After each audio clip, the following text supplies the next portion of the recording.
Greetings and salutations, and before I forget, if you like it, hit that like button. I always forget to say it, so I'm going to say it at the beginning.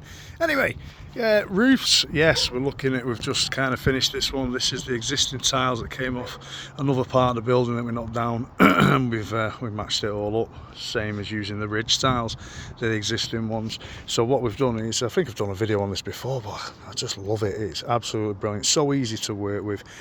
If you're going to bed your ridges and you want to obviously get something straight line, I don't know, you could use something like a floorboard and lay the floorboard at the side of the ridge dry, hold it in position with a couple of trowels and work to each ridge to the top of that piece of wood all the way up and keep it nice and straight. And you know, they're easy peasy to do. Hardest bit is obviously standing on a scaffold and, you know, getting up to the area, so you've got to have a scaffold to do this to stop the ridges from sliding down. And obviously sand cement, as I say, cracks and everything, and people now are putting stuff in the loft, so you know the weight of it on the timber and the frame of the house, it just cracks it, pulls off.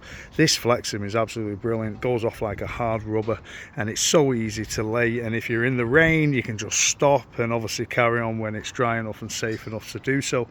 So yeah, the ridge tiles, to stop them sliding down, is this hip iron goes under as a bar, and then you just fix it to the timber that's underneath here, and that stops them all from sliding down. But yeah, ridge tiles, if you're going to do it, Flexim. I know Radcliffe Builders do it in Bolton. They're probably about, and again I've done a video on this, but they're about £8 a little sleeve, and a sleeve will probably do you maybe three ridges, but always have one extra. And sand and cement, if you don't get it right, you're on a nightmare. If it rains, yeah, it's just going to sink. It's running down the whole roof. You've seen roofs anywhere it's got streaks of white, it looks a really nice roof, but when they've done the ridges, it's kind of like persisted down, and it's run everything. So yeah, that's the problem. Obviously your fascia boards and everything underneath, you can do clip overs, or what we've done on this one is we've got like a timber board behind that on the ends, and then obviously you've got your fascia board that goes over it, and then your gutters, obviously black round gutters, making sure that all the falls are right. Yeah, obviously when you're doing gutters, you want the highest point to wherever your outlet is, so if your drain's over that end, obviously, and you've got a drain over there where you can see, then this is one of the highest points here, so put one high bracket as high as you can there, and then drop it down to whatever feet it is and inches. It doesn't have to be too much, but fall the water down that way, and then it runs down into the downpipe.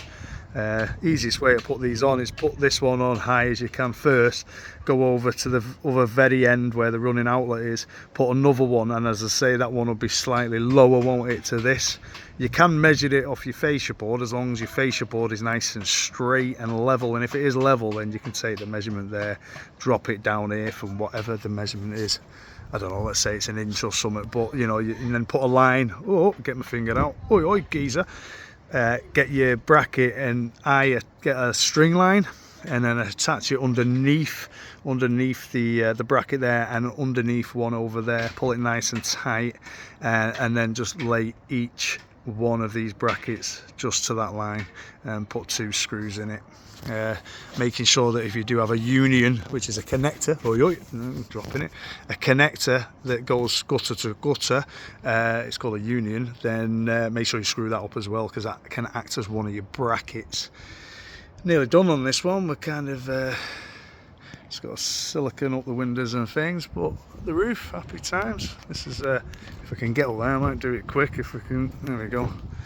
So I'm just going to show you the top of this. We've changed the design of it. It was going to have two valleys coming up the side, but we changed it and stretched the whole building out really the same as what it is, and then put like a flat roof over the top of it. Hopefully it's still recording. I am recording. Get off there. He's always fine. No, yeah, I am recording. Sorry about that. So then you've got a flat roof section there. Some skylights gone in. They're all right. I didn't like them at first, but they're all right. You've got to keep them nice and straight as much as you can to wherever the opening is. But yeah, they let a bit of light in. At the same cost and the same kind of works as a Velux window, to be honest. So yeah, okay, we had to match and match there, the existing, we ran out, so we had to use new. which are the same tile but not weathered. So there you go. Toodle pip. Don't forget to like and subscribe and all that stuff, and if there's any questions, I'm busy, it's very hard for me to get on this sometimes, then I certainly will try my best to answer any questions you have. Okay, toodle pip, be seeing you.